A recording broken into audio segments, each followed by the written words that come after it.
tal nos debe aperturar un amplio escenario de opciones, si lo queremos llamar así, para poder llegar a un diagnóstico, ¿sí?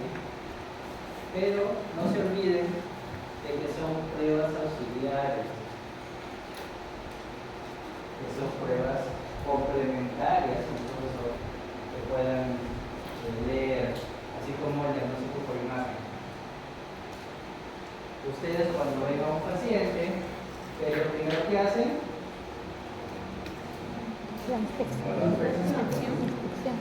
Señor, mucho gusto, buenos días, mi nombre es Daniel.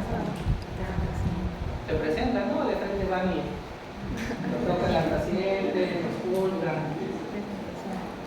¿No es cierto? Empatizar con el paciente. Señor, mucho gusto, ¿cómo está? ¿A qué se debe su visita? Si están en el sector público, quizás sea menos tiempo.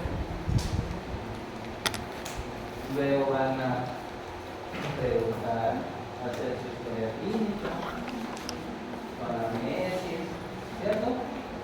Su examen físico, dirigido y general, ¿cierto?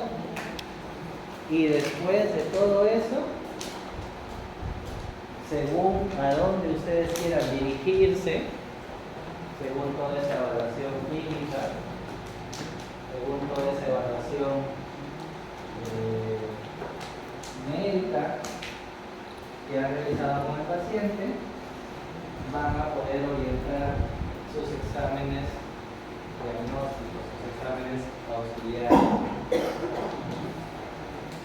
Si ustedes no saben nada del paciente, le van a pedir perfil hepático, perfil lipídico, perfil renal, perfil de coagulación, perfil tal. Van a poder revisar. Ni siquiera van a saber por qué pidieron ese examen, para qué les va a servir ese examen,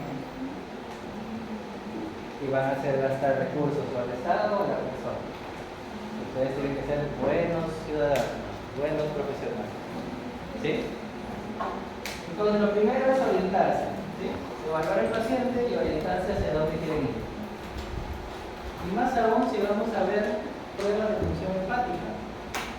Nos vamos a dar cuenta que las pruebas de función hepática ni son sensibles ni son específicas para una enfermedad hepática. Ustedes se preguntarán entonces, doctor, ¿por qué le pido? ¿Para qué le pido? Eso vamos a conversar más adelante. Vamos a ver, vamos a definir estas pruebas, ¿no? Vamos a ver qué limitaciones tiene, las vamos a clasificar, vamos a hablar de cada una de ellas, ¿sí? Rápidamente, porque el tiempo no es muy largo para hablar a profundidad.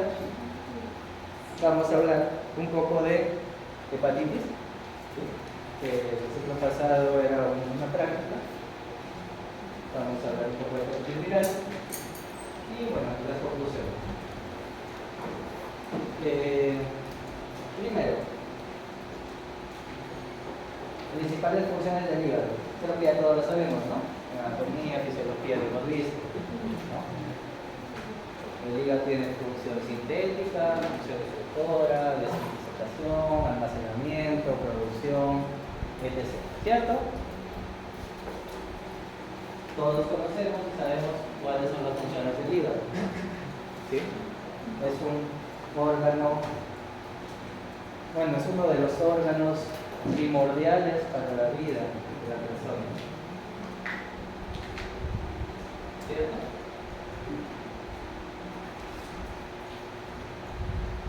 Pero así como es primordial, si yo quiero diagnosticar una enfermedad hepática, ¿qué es lo primero que debo hacer? Preguntarle al paciente. ¿Qué síntomas podríamos encontrar en una enfermedad hepática?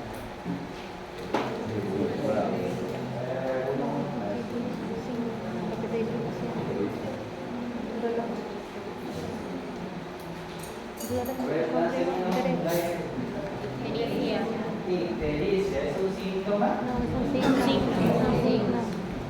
Bien.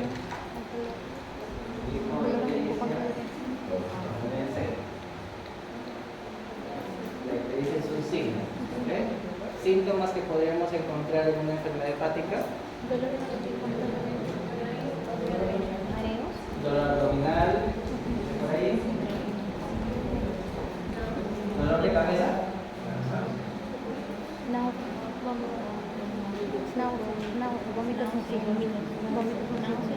Malestar general. Fiebre. Si un paciente solo con dolor de cabeza lo orientan acá.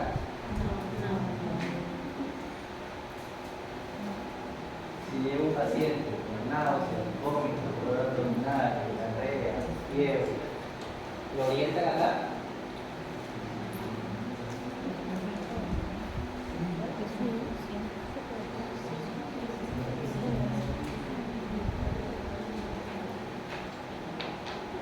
Si llega un paciente con náuseas, vómitos, dolor de cabeza, diarrea, dolor abdominal y te dice que ha tenido un cuadro donde no solamente él está mal, varias personas que están en casa, que han comido en la calle, que han tenido una exposición a agua contaminada probablemente, o alguna otra orientación, ¿podrían orientarlo acá?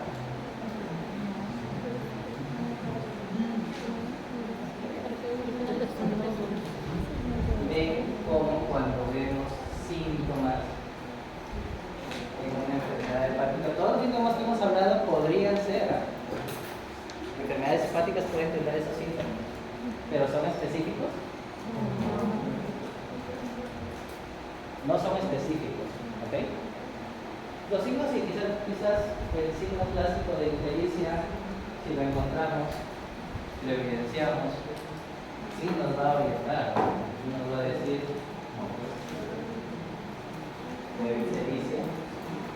Ya mi pensamiento ya debe ir orientándose hacia la parte hepática.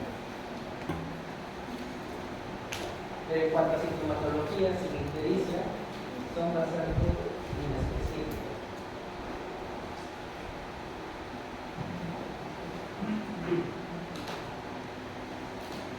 Y es muy importante hacer una buena historia clínica y un buen examen físico. Antecedentes familiares, antecedentes personales, medicamentos que esté utilizando, alimentación, ocupación,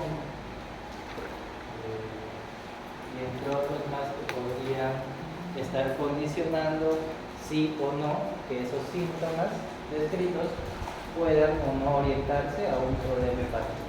Una vez que tenemos todo esto y decimos, efectivamente, puede ser una enfermedad hepática. Con ese razonamiento, con ese análisis, con esa evaluación, ya nos orientamos a pedir una prueba de conocimiento. Entonces, las pruebas de función hepática son métodos invasivos para el cribado de una difusión hepática, ayuda a identificar trastornos generales, evalúa la gravedad del diagnóstico y da seguimiento a la enfermedad del tratamiento cuando, en algunos casos, cuando la enfermedad está instaurada. Pero, ¿qué pasa? Que tiene sus limitaciones. Tiene una sensibilidad y una especificidad limitada. ¿Qué es sensibilidad? Cuando hablamos de un examen diagnóstico, un examen auxiliar, ¿qué es decir que un examen es sensible? No, muy sensible, baja sensibilidad, 80% de sensibilidad. ¿Qué significa? Yo le tomo la prueba a 10 personas.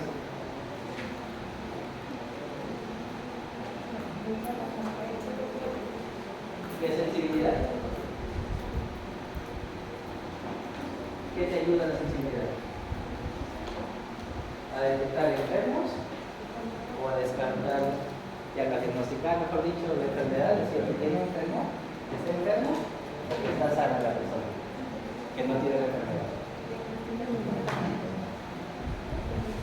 Que está enfermo.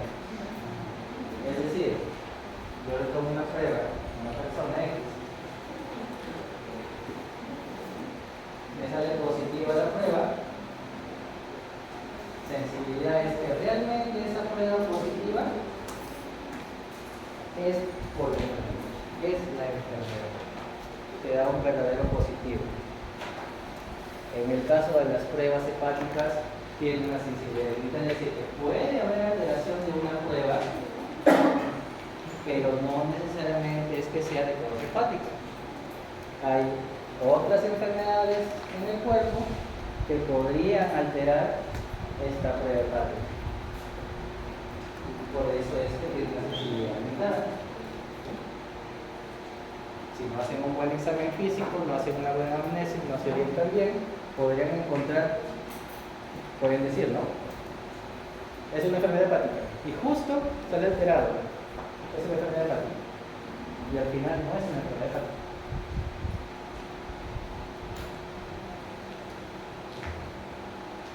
Esa limitación tiene. Y también tiene la otra limitación, con la especificidad. Es decir, que pruebas negativas no descartan una enfermedad hepática. Pueden encontrar transaminasas normales y tener un daño hepatocelular en el paciente. Tampoco se confíen en pruebas hepáticas normales, porque no necesariamente significa que la persona no tiene enfermedad.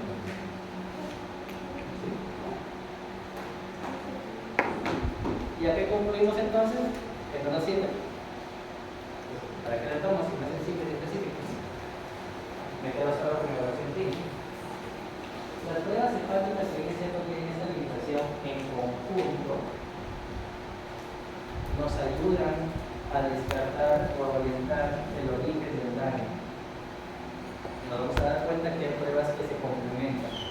Ustedes saben que hay dos transaminases, ¿cierto? Pero ustedes no dosan solo TGP, ustedes la dosan a los. Y tienen una razón de ser, porque los dos.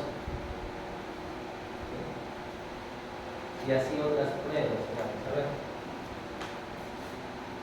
Entonces, los valores normales de las, en este caso, las pruebas hepáticas no siempre indican ausencia de enfermedad, y las personas asintomáticas pueden tener resultados relacionados. No existe una sola prueba hepática que pueda valorar la totalidad de la función hepática. Yo no solo doso albúmina, ya con un resultado alterado de albúmina digo un diagnóstico, ¿no? Así no funciona. ¿Sí? Y la base del diagnóstico depende del examen. Un buen examen clínico te va a dar la certeza de que el hallazgo encontrado en el examen de laboratorio sea el correcto. Y de ahí parte tu terapéutica y parte la evolución que puedes darle al paciente o al curso de la enfermedad. ¿Sí? Muy bien. Entonces, las alteraciones de las pruebas de la función hepática son la mayor parte de veces inespecíficas y su correcta interpretación constituye un reto. Es necesario acompañarlas de una historia clínica completa y del examen físico apropiado. Primera conclusión. ¿Ok? Entonces, toma de muestras, luego se toma la muestra, sangre venosa, se centrifuga, busca el soliplasma o plasma, las pruebas de función hepática. En la práctica, lo que se recomienda es que en el mismo laboratorio donde se toma la muestra sean procesadas y evitemos el factor transporte. Porque este transporte o mal almacenamiento de las muestras puede alterar el resultado. Mientras más tiempo esté almacenada la muestra, podría afectar la interpretación de la persona que va a analizarla. ¿Sí? Por eso es que es recomendable que se realice, el procesamiento de la muestra se realice en el mismo lugar donde se toma la muestra, para evitar este problema de almacenamiento.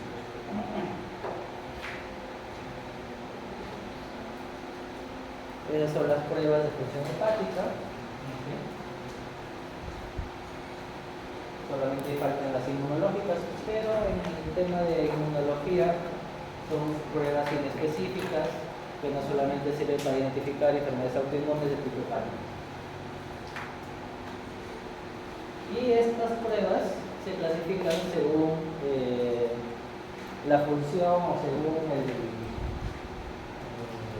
la función del hígado que esté alterando. Por ejemplo, pruebas que interfieren en la capacidad de síntesis, que sirven para ver que hay una alteración de capacidad de síntesis, pruebas que indican un daño a nivel de hepatocito, que hay necrosis hepatocelular, pruebas que indican colestasis o cuadros obstructivos y pruebas inmunológicas.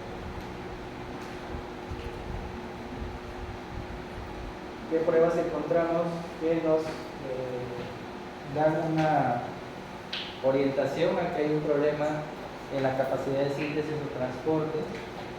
Albúmina, sobre todo la albúmina, PP, tiempo de protrombina y bilirrubinas totales y conjugadas. Para todas esas tres vamos a ver. La albúmina. La albúmina representa el 75% de la presión corporal plasmática. La albúmina es un buen indicador de una hepatopatía crónica, de un cuadro hepático crónico, no agudo. ¿Okay? Y esto es por esta característica de que su tiempo de vida medio es de 20 días. ¿Okay? Como el almacenamiento de la albúmina tiene este periodo de tiempo, cuadros hepáticos agudos por el tiempo de duración no se refleja, no hay un reflejo en la caída del nivel de albúmina. En cambio, cuadros crónicos donde se ve que no hay producción de albúmina, vamos a empezar a ver caída de la albúmina, y ya cuando hay la caída es que hay un problema crónico. En la enfermedad hepática crónica, la síntesis hepática de albúmina está alterada.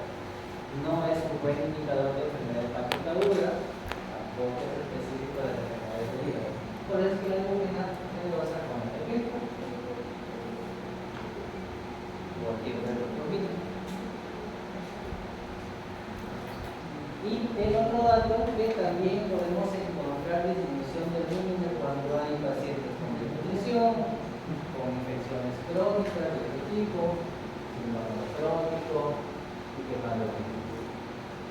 Entonces, yo tengo un paciente que sospecha de una hepatopatía crónica, ¿qué hago? Descarto desnutrición, descarto que tenga una infección crónica, descarto que tenga síndrome crónico, plan quemado. Si no tengo esos condicionantes, no albúmina, no disminución, una caída marcada, me oriento a un cuadro hepático crónico.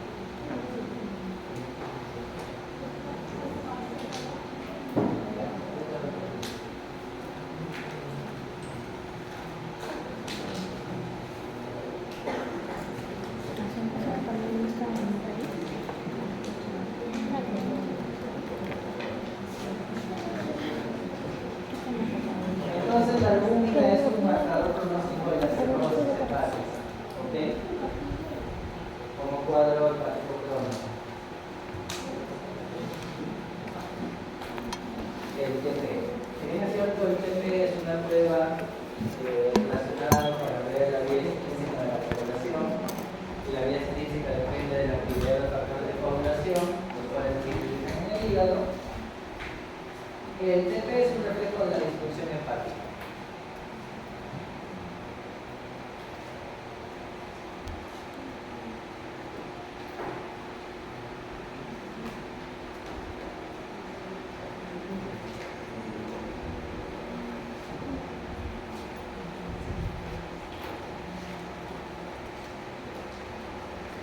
Entonces, el TP es un reflejo de la disfunción hepática.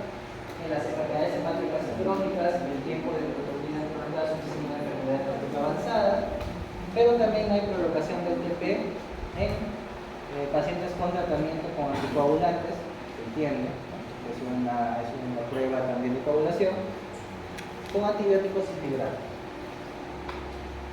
Entonces, adicional a lo que hablábamos acá de descartar esas enfermedades, también vamos a descartar que estén con tratamiento con anticoagulantes, efecto de tratamiento antibiótico por alguna infección crónica o con fibrados.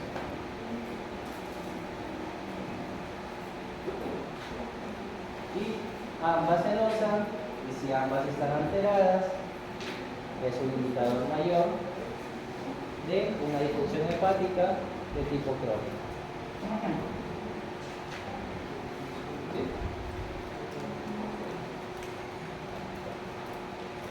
Pasamos a las bilirrubinas. Las bilirrubinas, bueno, tenemos la bilirrubina conjugada y no conjugada, la directa o indirecta. ¿Sí? La medición proporciona información indirecta de la capacidad de absorción, conjugación y difusión hepática. De esto, lo más importante que les va a venir en su examen, o por lo menos te voy a preguntar, y yo lo voy anotando, es esto.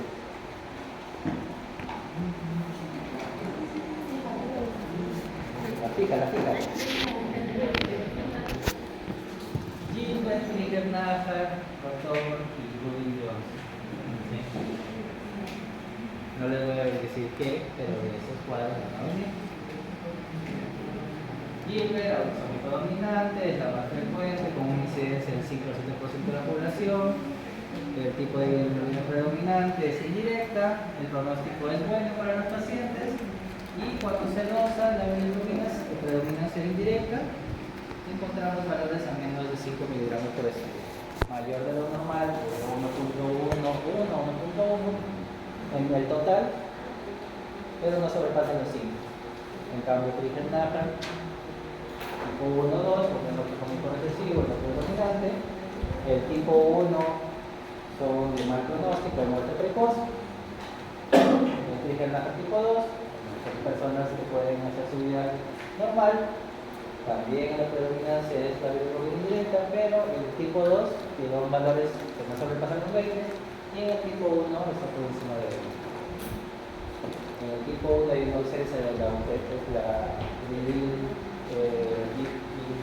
glucoronidasa y en la tipo 2 está disminuida. ¿Qué más podría preguntar acá?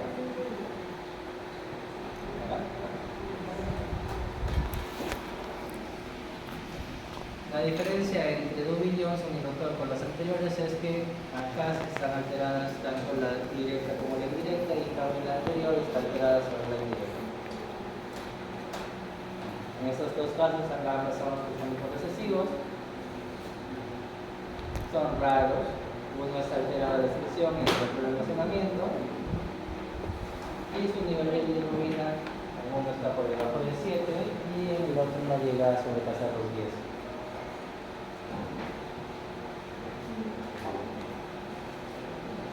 ¿Sí? ¿Anotaron? Muy bien. Entonces, pasamos al siguiente tipo, la siguiente clasificación, que son las pruebas que van a, o que nos van a dar una orientación hacia necrosis hepatocelular, la tumor del hepatocito, que básicamente son las transaminasas. ¿Sí? La TGO y la TGP. ¿Cuál de las dos es la específica para el hígado? La TG, la TGP. La TGO es una enzima que la podemos encontrar en el músculo cardíaco, en el músculo eléctrico, riñón, cerebro, vaso, pulmón, en varios células. No es específico. La TGO, bueno, una elevación muy marcada podría reflejar una necrosis hepatocelular, daño celular agudo, etc. Pero el detalle está en que deben estar alteradas las dos.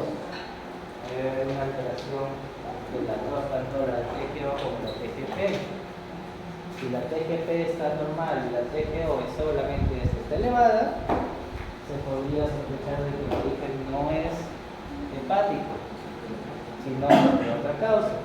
¿De dónde? De todos estos células musculosales de este órgano. Como por ejemplo un infarto, una miopatía, ¿sí? Por ejemplo.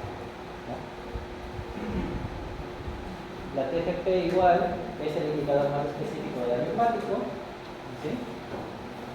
Necrosis celular agudas o menor grado cuando existe un proceso crónico. En realidad, las transaminasas se utilizan mayoritariamente para cuadros agudos, ¿sí?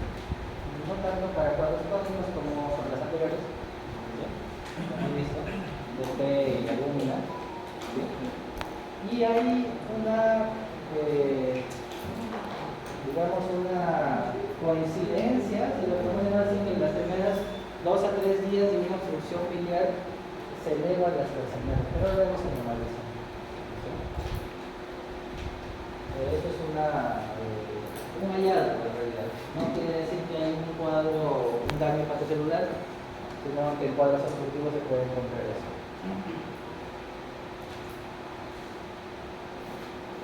Bien, entonces, claro eso. TGO, TGP, diferencia, pedimos juntos, no separados. Indicadores de colestasis, ¿sí? Tenemos la fosfatasa y la GGT. Hay un dato que me olvidé comentarles que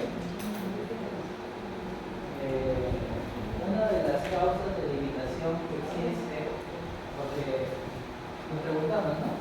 Pero, ¿por qué son tan limitadas? Esta GGT es la última prueba hallada, si lo podemos llamar así, o que ha entrado en uso, y su fecha data de 1960. Estamos hablando que 60, 40, 20, 65 años.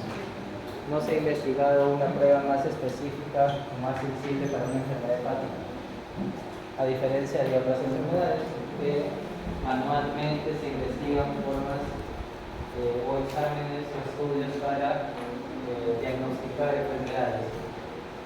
Está un poco, no desfasado, pero sí está un poco disminuida la investigación para encontrar marcadores de enfermedades hepáticas más específicas o más sensibles. Pero es lo que tenemos y es con lo que debemos trabajar. ¿Sí? Regresando a lo que es colestasis, cuadros obstructivos, la fosfatasa alcalina, habíamos visto, ¿no? lo que era la TGO, TGP, ¿sí? La fosfatasa alcalina y la gamma glutamina peptidasa se dosan juntos, ¿ok? No por separado. Porque la fosfatasa alcalina, y es lo más importante de esto, también lo vamos a encontrar en enfermedad ósea. ¿Sí?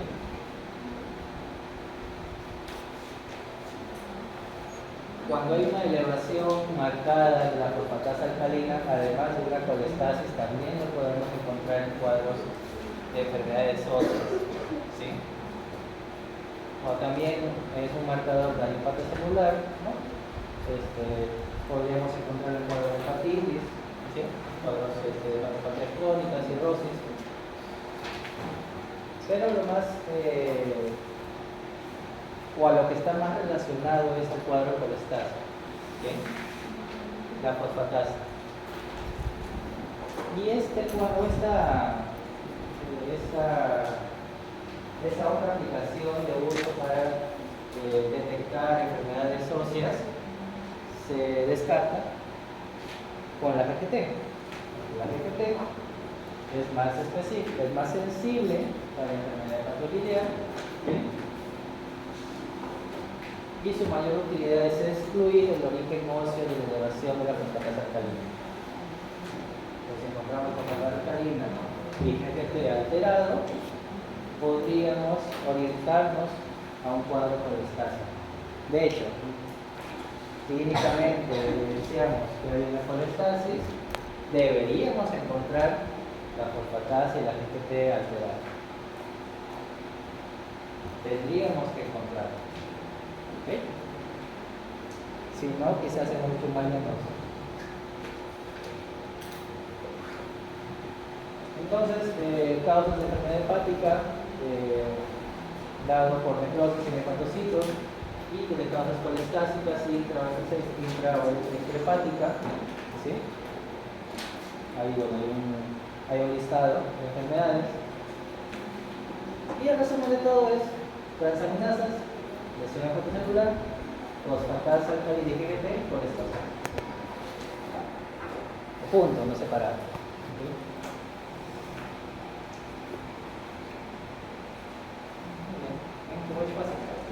Es sencillo, ¿no? No hay mucho que evidenciar o investigar o razonar, ¿sí? Pero sí debemos saber si, por ejemplo, la fosfatasa está elevada y la TGT no, ¿qué pasó? Si la TGP está elevada y la TGO no, ¿por qué razón puede ser? Porque a veces pasa, desconocemos y vamos y le reclamamos al laboratorio, que mal lo sabe, repite el examen. En realidad debemos saber por qué razón puede ser que una prueba esté alterada y otra no. ¿Sí? Muy bien.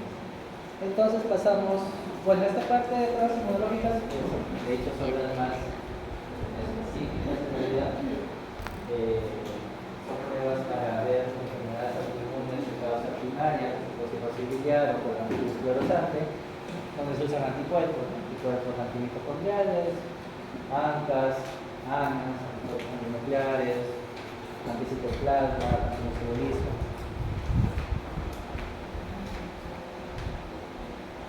Todo el tipo inmunológico.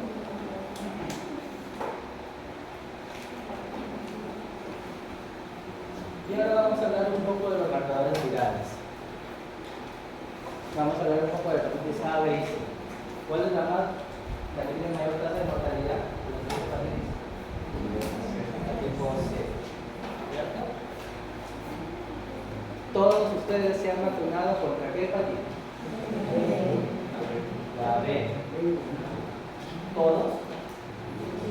¿Cuántas dosis tienen todos? Tres. Son 3. Falta uno solo.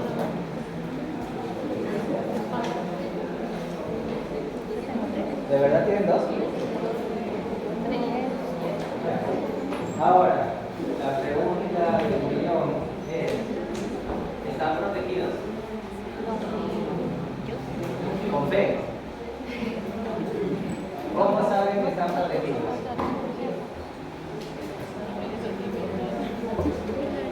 ¿Solo porque se vacunaron ya están protegidos?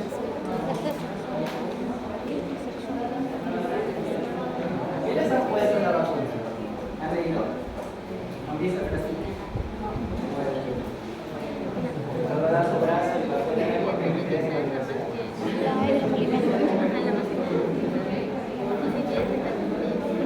Bueno, vamos a conversar un poquito, vamos a hablar un poco de qué es lo que si quisiera saber para saber si está protegido. A ver, primero empezamos con la hepatitis A. La hepatitis A pertenece a la familia de los picornavirus. Para ver una infección aguda, perdón, en realidad los síntomas son bastante inespecíficos: dolor abdominal, náuseas, vómitos, diarrea. No en todos los casos hay ictericia, a veces hay personas que no tienen ictericia, como que hay pacientes que no tienen ni síntomas, que son asintomáticos. ¿Okay? Perdón. Lo que vamos a tratar, o lo que vamos a encontrar o buscar son anticuerpos, ¿no? No vamos a identificar el virus, no vamos a identificar antígenos. Lo que vamos a buscar son anticuerpos que produce la persona ante el virus de la hepatitis A. Lo que buscamos es, para la infección aguda, detectar IgM, anticuerpos IgM, globulina IgM, antivirus de la hepatitis A. Con un cuadro preclínico, ¿no? Porque ustedes saben que ingresa el virus, hay un periodo de incubación, el preclínico, se replica, se multiplica, y ya cuando llega a un nivel que produce lesión, pasa a la fase clínica, ¿no? A la fase de enfermedad. Este periodo que dura semanas. ¿Sí? Usualmente en la fase clínica hacemos el dosaje, ¿sí? El dosaje de la IgM. ¿Sí? Es bastante sencilla, bastante específica. ¿Sí? Y los anticuerpos totales, que es que aparezca, así como aparece la IgM en la fase aguda o en una enfermedad activa reciente, cuando llega a un tope que podría ser hasta los 6 meses, empiezan a aparecer la IgG, que es cuando aparece la inmunoglobulina IgG, nos quiere decir que la persona tuvo la enfermedad. En teoría esta IgG se mantiene en el tiempo y en teoría se protege de una nueva invasión de este virus, en teoría. ¿Sí?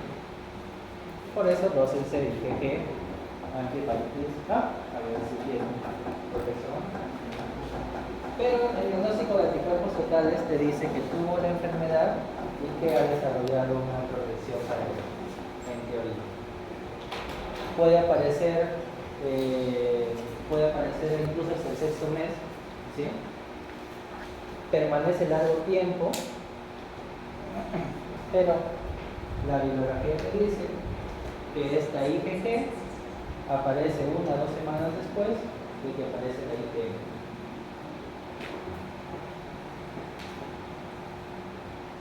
Es la teoría. En la práctica podríamos encontrar incluso al cuarto, al segundo mes, tercer mes de iniciada o de la aparición de los síntomas.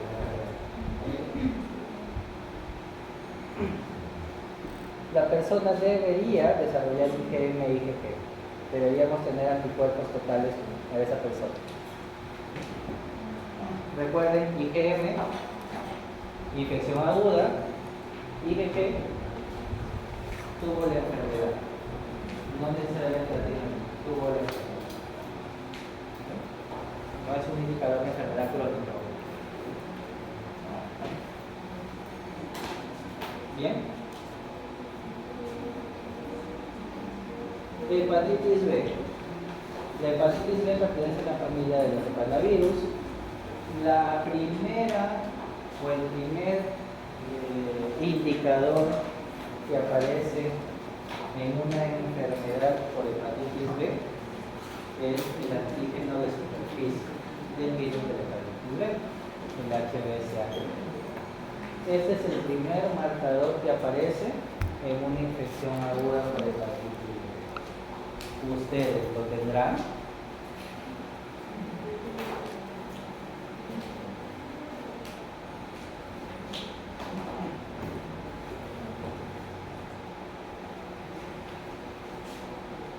¿Ustedes tendrán ese antígeno?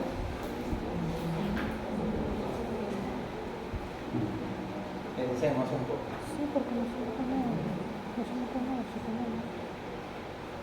Cuando nos vacunan, ¿qué es lo que nos colocan? Yo inmuno, ¿no? ¿Conmigo no?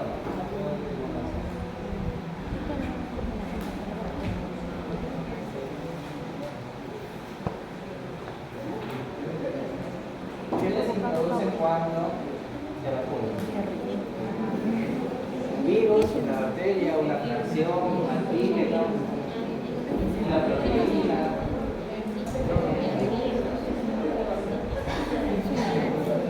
Un virus que ingresa a un virus Depende, ¿no? Depende de la vacuna. Hay vacunas inactivadas, virus atenuados, los inactivos, fracción de las proteínas, etc. Pero cualquier sustancia que ingresa, un antígeno, el epítope, ¿cierto? Va a activar el sistema inmune, va a activar nuestro sistema adaptativo, nos va a generar una memoria y vamos a producir anticuerpos específicos para ese virus o ese antígeno. Es lo que estamos recibiendo en la vacuna, ¿cierto? Entonces, lo que ingresa de la vacuna, que es el antígeno, produce una respuesta del cuerpo, que son la producción de anticuerpos, y los anticuerpos deben ser entre nosotros, ¿cierto? entonces ustedes tienen antígenos contra la hepatitis B, el antígeno de superficie contra la hepatitis B, o tienen los anticuerpos que se producen cuando su cuerpo interactúa con el antígeno de superficie de la hepatitis B. ¿Qué tienen? Los anticuerpos, ¿cierto? En teoría. ¿Qué van a hacer ustedes ahora? Se van a ir a dosarse si tienen esos dichosos anticuerpos. Y si no los tienen, pues decir que no los tienen. Porque deben tener el anticuerpo para este antígeno de superficie. Es algo. De hecho, ese antígeno de superficie es lo que ustedes no deberían tener. Porque si ingresa un virus de la hepatitis B en su organismo, en teoría su sistema inmune debe responder automáticamente y evitar que haya una replicación para que no desarrolle una enfermedad. Si no tuvieran el anticuerpo, va a producir la enfermedad y va a tener una infección aguda de la persona. Quien no tenga o quien no esté protegido y ingrese el virus de la hepatitis B a su cuerpo, ese virus va a replicarse, va a desarrollar la enfermedad y ese antígeno de superficie va a aparecer. ¿Sí? ¿Entendió? ¿Entendió? Muy bien. Entonces, después de eso, porque es el primer marcador, ¿no? Es el primer indicador de una infección aguda, es el antígeno de superficie. Recordemos que el virus de la hepatitis B, así como tiene antígeno de superficie, tiene el antígeno core, antígeno E, que son los que se podrían dosar. No todos se dosan por la intensidad de titulación y por la fecha de aparición, ¿sí? Los que se dosan son el antígeno de superficie y el anticore, los anticuerpos anticore, ¿sí? Para ver una respuesta, y vamos a ver una tablita de cómo decir o identificar o tipificar según el resultado que encontramos del laboratorio, si es una infección aguda, si es una infección crónica, etc. Y todo sale del antígeno de superficie, el anticuerpo por el antígeno de superficie y los anticuerpos anticore. Los anticuerpos anticore son aquellos, el antígeno core es aquel que nos permite o nos da a nosotros una respuesta de producción de anticuerpos anti-IgM e IgG. Nosotros producimos anticuerpos IgM contra el antígeno core y luego estos caen y quedan los IgG, pero ustedes van a ver, si piden esos exámenes, que les va a aparecer como un anticore total, ¿no? En realidad no es un anticore total, ¿sí? Porque los anticuerpos IgM caen, desaparecen y solo quedan en teoría los IgG. Eso lo podemos ver aquí. Después de la incubación aparece el antígeno de superficie, es el primero que aparece, y luego cae y aparece el anticuerpo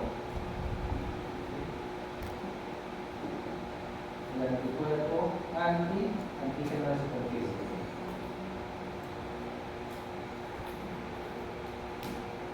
Este es el periodo de titulación del antígeno y la aparición del anticuerpo.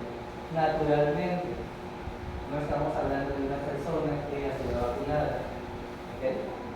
Imagínense que usted no tiene la vacuna y ingresa el virus y su periodo o su estado natural es aparecer la segunda semana, al segundo mes. Su titulación aumenta, llega un pico, cae y aparecen los anticuerpos. En ese trance, el antígeno E aparece y también produce su anticuerpo, ¿sí? Y como ven, no es el inicial, no tiene una titulación alta, sabemos que existe, pero no es útil en realidad para una clasificación, que en sí son los anticuerpos anticore. Tanto el anticuerpo anticore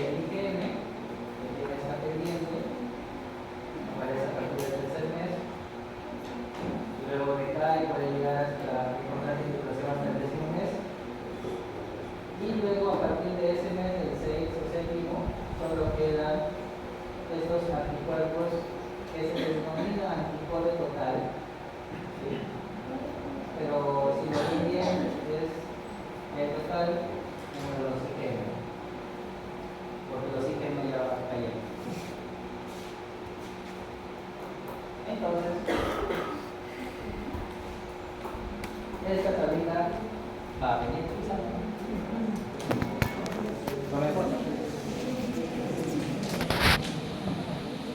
Por lo menos voy a preguntar. Después que le den ese examen, ustedes o todos en realidad estamos acá. Inmunidad por vacunación. Tenemos anticuerpos anti-antígeno de superficie de hepatitis B positivos y negativo de antígeno de superficie y negativo de anticuerpos. Ahí estamos nosotros. Vayan, tósense su anticuerpo, anti-antígeno de superficie y vean si la titulación de ese anticuerpo está en los parámetros de protección. Si no está, preocúpense. Y acá viene la clasificación. Negativos todos, nunca ha sido infectado, no vacunado, pero es susceptible de tener. Si tiene el anticuerpo, pero tiene también el anticuerpo total, es que tenía una infección pasada con que ya desarrollado inmunidad, no por vacuna, sino por una infección pasada. Esta persona puede reinfectarse, puede desinfectarse, lo tiene latente. Está latente en su cuerpo. Si tiene el antígeno de superficie, que es el primer indicador que aparece, en estos dos casos, se asume que es una infección o aguda, o exacerbada, o regularizada, o una crónica, que la titulación del antígeno de superficie no cae, que se mantiene permanente. Antígeno de superficie, anticuerpo, anti-IgM contra el antígeno por el hepatitis B positivo y el anticuerpo total positivo. Infección aguda o una exacerbación de una hepatitis crónica, una hepatitis tipo B crónica. Y si hay antígeno de superficie, recuerden, negativo el anti-IgM, ¿sí? Y que el anticuerpo total no es que el anticuerpo total sea la suma del IgM o el IgG, es decir, que el IgM cayó en esa curva que les mencionaba anteriormente y solo queda el anticuerpo total, hay una infección crónica. Ahí como que confunde el término de decir anticuerpo total, porque parece que se expresa de la suma de los IgM con los IgG, pero en realidad no. Anticuerpo total es cuando los anticuerpos IgM decrecen, se vuelven negativos y solo queda este anticuerpo. Y eso apréndanlo, léanlo como dice. ¿Qué va a venir? En mi pool de preguntas va a estar. Si sale escogida, para usted. Muy bien. Entonces, hasta ahí queda claro. Ya saben qué van a hacer, ya saben qué base van a usar. Si no se han vacunado la tercera dosis, vacúnense.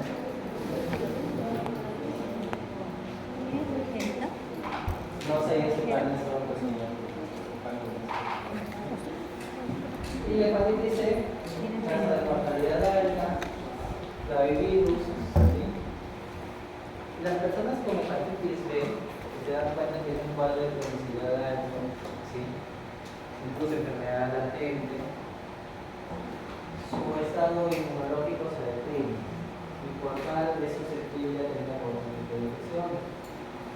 Y estas personas pueden tener una coinfección con el virus de hepatitis C y les da un riesgo muy alto de carcinoma hepatocelular. Y esa es una de las causas, raíces del fallecimiento de estas personas. Vamos a encontrar anticuerpos contra el virus de hepatitis C con aparición relativamente tardía de la séptima y la novena semana. Y si bien es cierto que hay sensibilidad de los anticuerpos como a los anticuerpos totales, debemos saber que no solo se quiere con el dosaje del anticuerpo, docen también la carga viral, sino debe ser PCR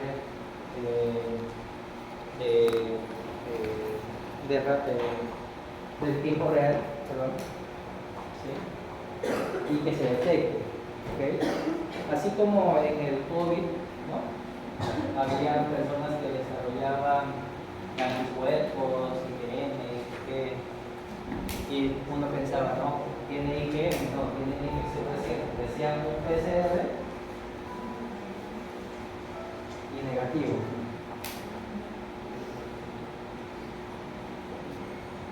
Los anticuerpos te dan un indicador, pero en el caso del virus de hepatitis C lo que se busca es identificar la carga viral. ¿Okay?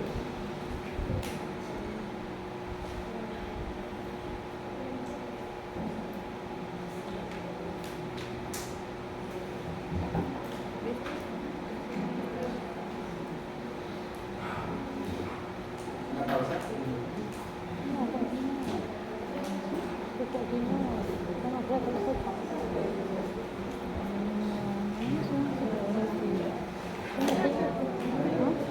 Tengo clase a las 8. Entonces, Tengo que comer algo. los anticuerpos sí, pero también buscar la identificación de la carga viral, buscar saber identificar. Si se detecta y es positivo en anticuerpos, hay presencia de infección. Si no se detecta la carga viral, no se identifica el virus, y es positivo el anticuerpo, claro, se interpreta como que puede ser una hepatitis resuelta o un falso positivo.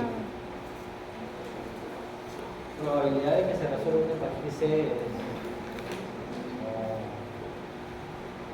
no suele haber, ¿sí? Y sí puede ser un falso positivo. Imagínense que ustedes son los que se queden con el anticuerpo, que digan a su paciente, señor, usted tiene hepatitis C. Esa persona, créanme, que va a morir de depresión antes que una complicación hepática. Háganle su prueba o soliciten la identificación viral, de la carga viral. Sobre todo cuando vean o cuando tengan enfermedades infectocontagiosas con una mortalidad alta, hagan pruebas según protocolo. El protocolo indica hacerle la carga viral y su PCR. ¿Okay? Muy bien, creo que estamos acabando en la clase.